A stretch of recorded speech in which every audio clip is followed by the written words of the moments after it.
All right, so Stephen, we are here for the first question of 100 questions, not yet all asked, by the way, so I would invite you to ask your question. If you have a question about building a business, I mentioned before, the title itself is How to Go From Zero to $100 million plus business. It doesn't mean it has to be $100 million. You may want to just build $1 million business or a $10 million business or whatever, but those principles will help you get there.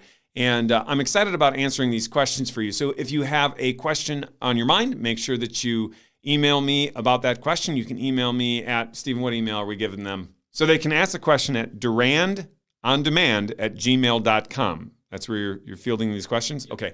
So durandondemand@gmail.com. And Stephen will be able to grab that question. He'll filter through them and bring the appropriate ones to us so we can answer them. So the first question that we have here is what? Start a business. Okay, I like it. Well, this is a great place to start. Am I ready to start a business, and should I start a business?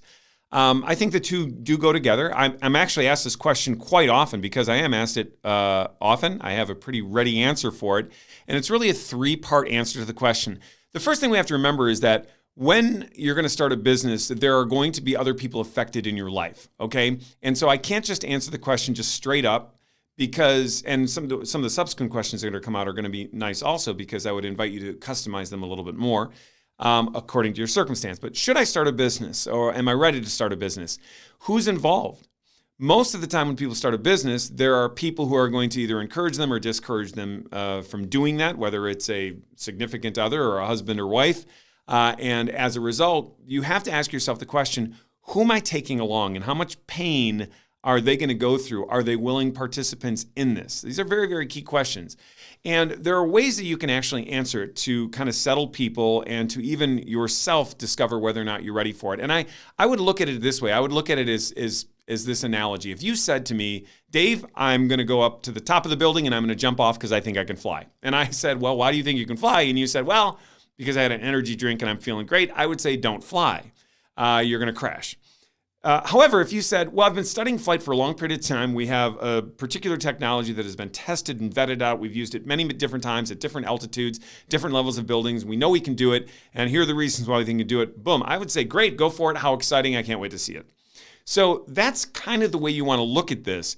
Are you just simply going to jump into something? And a lot of entrepreneurs will tell you, oh, just jump in and do it. Well, okay, others will tell you, I did that and I lost everything. So that's why you want to have reason behind this. You want prudence at the base of your decision. Do you understand what you're about to do? There's no doubt about it. At some point, you need courage, and you're going to have to jump into something that's absolutely true. But you want to make sure that you're not jumping into concrete that looks like water from a mirage. It has to be real water. So consider that. The next thing is the island factor. I have a lot of people that say the reason I want to do it is because I want to be autonomous. I want to be on an island and in control. Okay, well, I would say that when people say that, it is usually a sign they should not start a business because they don't understand what it actually means to build a business, and there's some character issues you want to work out before you actually get there. So autonomy is great, it's beautiful, and even great leaders really, really emphasize as much autonomy as they possibly can with the people they work with, and they like their own autonomy. But you can't have this like, I'm going to build something great with the expectation of all this autonomy and have it work out. It doesn't. I've never been more accountable to people that I'm accountable to because of the businesses that I run. So you're accountable to thousands of customers. Well, maybe it's a different type of business. It's a few customers, but generally thousands or tens of thousands of customers, thousands of people on your team. If you get to the 100 million mark, usually, and it could be smaller as well too, but it depends on what you're building and how you're doing it. So you're going to be accountable. And I wouldn't fear that. It makes you a better person without question. And one of the reasons that I say that is because it's really tied to like the motive of what makes people great. I do tell people quite often when it comes to business that you want to pour your heart into the business itself. You want to love your people to success. And love itself is a very, very high motivator for people because it's sacrificial, because it's very fast acting, because it makes you a better person to do it. So consider those things when you go to the next level. The thing that I do want to include after that, though, is the third part, and that's really what I would call the landing. If you were to ask people, what do you think is the most important trait for a leader? In America, the number one answer is usually a person that's not a hypocrite or they lead by example. That's what you hear all the time. And it's a good answer, by the way. I mean, who wants to work with a hypocrite or a person who can't lead by example? But I would say that there's something that's bigger. And the reason I say it's bigger is because almost always what is contained inside it is that they aren't a hypocrite and they lead by example. So that's why I'm willing to say something is bigger, because it almost always contains those two things. But those two things, without this bigger thing, doesn't work at all. And it's this: where's the leader taking you? The number one trait for a leader is that they're taking me where I need to go. So if you wanted to get on a plane and you wanted that pilot to take you to Dallas and the pilot was going to take you to New York, that's not the person you're going to follow, right? You're going to follow the person who takes you to New York. You would even be better off, you're going to follow the person who's going to take you to Dallas, okay? So you would be better off flying with a person who you didn't really necessarily like a lot, but gets you all the way to Dallas, than a pilot who you really, really, really like, but won't take you to the proper destination. Do you see what I'm saying? So again, it's best to have people you like to lead with or work with, spend time with, people that are high virtue. These things are really essential. But at the same time, the number one competency is they have to take you where you need to go.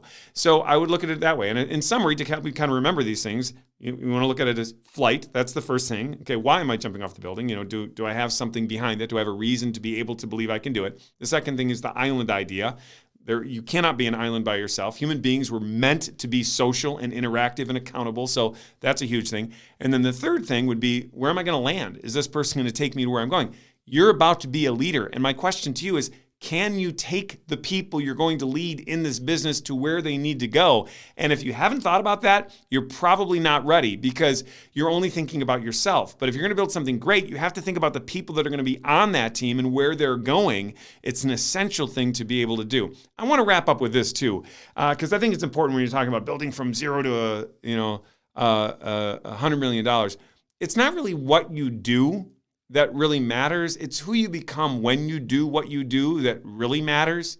So the last thing I would ask you is, what are you going to become when you build this business? A hoardy, greedy, arrogant, prideful, materialistic person? I don't really advise it. Are you going to become more gracious, more understanding, more magnanimous, more charitable, more investing and kinder? Then you're probably thinking about the right things. Since I, by the way, have been away from social media for, I think, 3 or 4 years now, I'm glad the 30,000 or so people on LinkedIn and Facebook that were following me are still there, but I'm restarting most everything. So please go follow me on my YouTube channel, follow me on Facebook, LinkedIn. I'm going to be getting some good articles and more materials out here too. I've been busy building a business, and that's gone pretty well, but I've had some people ask me a lot of different things about that path and that journey, and I just want to be able to give back and share some of that with you.